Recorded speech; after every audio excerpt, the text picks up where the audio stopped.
Թուրքիան հետևողականորեն առաջ է մղում Հայաստանի հետ հարաբերությունների կարգավորման գործընթացը, բայց դա անում է Ադրբեջանի հետ համակարգված։ Այդ մասին Թուրքիայի նախագահ Ռեջեփ Թայիփ Էրդողանը հայտարարել է Անտալիայի դիվանագիտական ֆորումի բացման արարողության ժամանակ։ Նրա խոսքով Անկարան մեծ նշանակություն է տալիս տարածաշրջանի երկրների հետ բարիդրեցիական հարաբերությունների զարգացմանը։ Մեր հարաբերությունները հարևան պետությունների հետ պետք է լավը լինեն։ Մենք քայլ առ քայլ առաջ ենք տանում Հայաստանի հետ հարաբերությունների կարգավորման գործընթացը, բայց դա անում ենք Ադրբեջանի հետ համակարգված, ասել է Թուրքիայի նախագահը։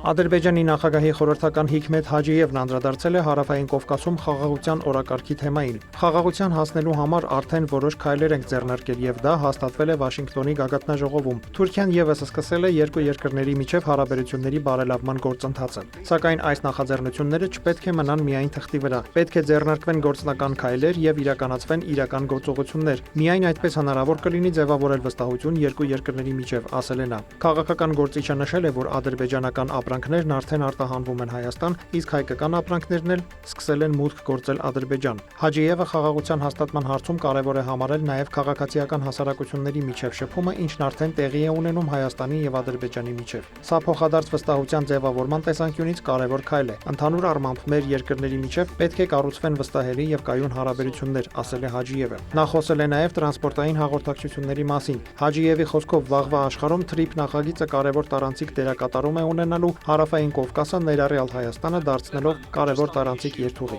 Խաղաղության թեմայի մասին խոսելիս Վրաստանի կառավարության աշխատակազմի ղեկավար Լևան Ժորժոլյանին ասել է, որ Թբիլիսին ուրախ է տեսնելու, որ Երևանի եւ Բաքվի միջև խաղաղություն է հաստատվել եւ կողմերը սկսել են նույնիսկ առևտուր անել միմյանց հետ։ Վրացի պաշտոնյայի խոսքով իր երկիրը շարունակելու է աջակցել այդ գործընթացին։ Հայաստանի փոխարտգործնախարար Վահան Կոստանյանը բարձր է գնահատել Հայաստանի եւ Ադրբեջանի միջև հարաբերությունների դինամիկան եւ մատնանշել անցած 2 տարում դրանցում արձանագրված դրական փոփոխությունները։ Նա նաև կարծիք է հայտնել, որ համաշխարհային ներկա անորոշ վիճակում Հարավային Կովկասը դարձել է ամենաապահով եւ անվտանգ վայրերից մեկը կայուն տրանսպորտային հաղորդակցությամբ։ Ըստ նրա, TRIP-ի շնորհիվ Հայաստանը կդառնա Ասիայից դեպի Եվրոպա եւ ԱՄՆ ոչ միայն ապրանքների, այլև էներգիայի տարանցման կարևոր երկիր։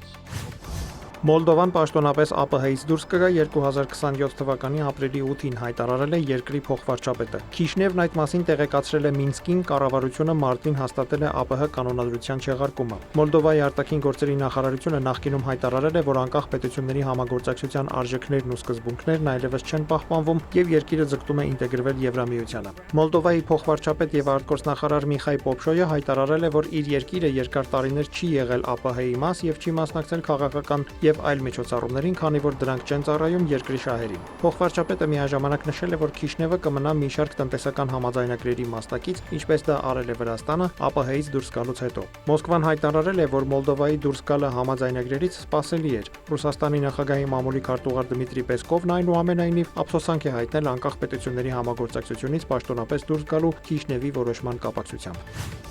Իրանի արտգործնախարար Աբաս Արաղչին X-ի իր էջում տեղեկացրել է Հորմուզի նեղուցի բացման մասին։ Լիբանանում հրադադարի ռեժիմի համաձայն Հորմուզի նեղուցով բոլոր առևտրային նավերի անցումը հայտարարվում է ամբողջովին բաց հրադադարի ռեժիմի մնացած ժամանակահատվածի համար համաձայնեցված երթուղով։ Այդ մասին հայտարարել է Իրանի Իսլամական Հանրապետության նավահանգիստների եւ ծովային տրանսպորտի կազմակերպությունը։ Գրված է հաղորդագրությունում։ ԱՄՆ նախագահ Դոնալդ Թրամփն էլ Truth Social սոցիալական ցանցում անդրադարձել է ներկայիս իրավիճակին։ Հորմուզի նեղուցը լիովին բաց է եւ պատրաստ է բիզնես վարելու ու անխոչնդոտ անցման համար, բայց ռազմածովային շրջափակումը կմնա ուժի մեջ եւ կգործի միայն Իրանի նկատմամբ, քանի դեռ Իրանի հետ մեր գործարքն ավարտին չի հասել, գրել է Թրամփը։ Նա համոզված է, որ այդ գործընթացը շատ արագ կընթանա, քանի որ կետերի մեծ մասն արդեն համաձայնեցված է։ Թրամփն ավելի վաղ վստահեցրել էր, որ Թեհրանը համաձայնել է Վաշինգտոնին հանձնել հարստացված ուրանի իր պաշարները։ Մեկ այլ գրառմամբ Սպիտակ տան ղեկավարը հայտնել է, որ Իրանն ԱՄՆ աջակցությամբ ականազերծում է Հորմուզի նեղուցը։ Թրամփը դրա համար շնորհակալություն է հայտնել Իսլամական Հանրապետությանը։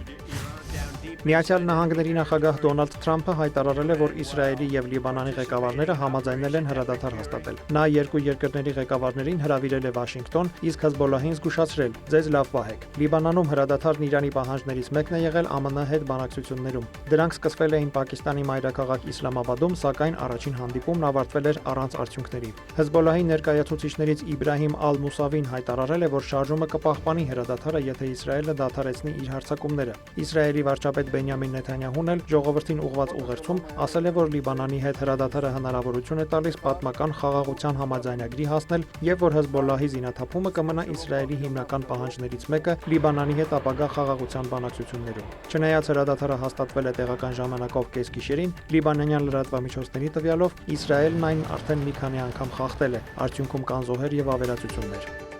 Դավիթ Մուրադյան, լուրեր։